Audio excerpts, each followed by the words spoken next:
আসল সত্য জানতে পেরে ঝিলকে সকলের সামনে আবারও সিঁদুর পরিয়ে বিয়ে করে নিল সাক্ষ্য। হ্যাঁ বন্ধুরা, ভোলে বাবা পার কারেগার আগামী চমকে আমরা ঠিক এমনটাই দেখতে চলেছি।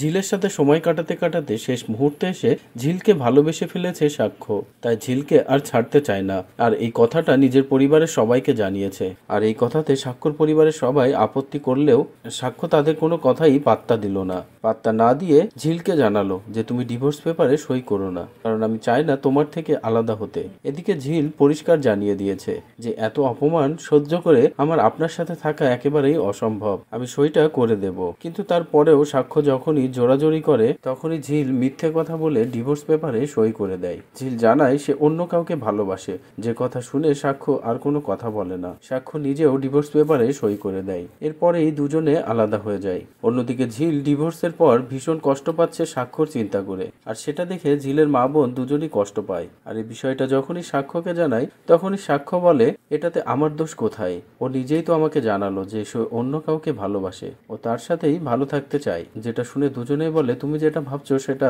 মিথ্যে। ও ইচ্ছে করেই এমনটা বলেছে যাতে করে তুমি আর কোনো কথা না বাড়িয়ে ডিভোর্স পেপারে সই করে দাও। আর তোমার পরিবারের লোক ওকে নানানভাবে অপমান করেছে, এমনকি চৈতিও। আর এই অপমান থেকে দূরে সরার জন্যই ও এমনটা করেছে। যে কথা শুনে সাক্ষ্য ভুলটা বুঝতে পারে, আর ভুলটা বুঝতে পেরেই ঝিলকে নিজের বাড়িতে নিয়ে এসে সকলের সামনে দাঁড়িয়ে ঝিলের সিঁথিতে সিঁদুর পরিয়ে দিয়ে বলে, আমি ঝিলকে আর ছাড়তে চাই না, ঝিল আমার সাথেই থাকবে। এবার আমি স্বইচ্ছায় ওকে বিয়ে করলাম, ওকে আবারও সিঁদুর পরালাম। এবার আমাদেরকে আর কেউ আলাদা করতে পারবে না। যেটা দেখে সকলেই চমকে যায়। তো বন্ধুরা, এবার যদি সত্যি এমনটা হয়, পরিবারের সকলের সামনে দাঁড়িয়ে ঝিলকে আবারও সিঁদুর পরিয়ে বিয়ে করে নেয় সাক্ষ্য, সেসব দেখতে তোমাদের ঠিক কেমন লাগবে কমেন্ট করে জানাও। পরবর্তী আপডেট পেতে চ্যানেলটি সাবস্ক্রাইব করো।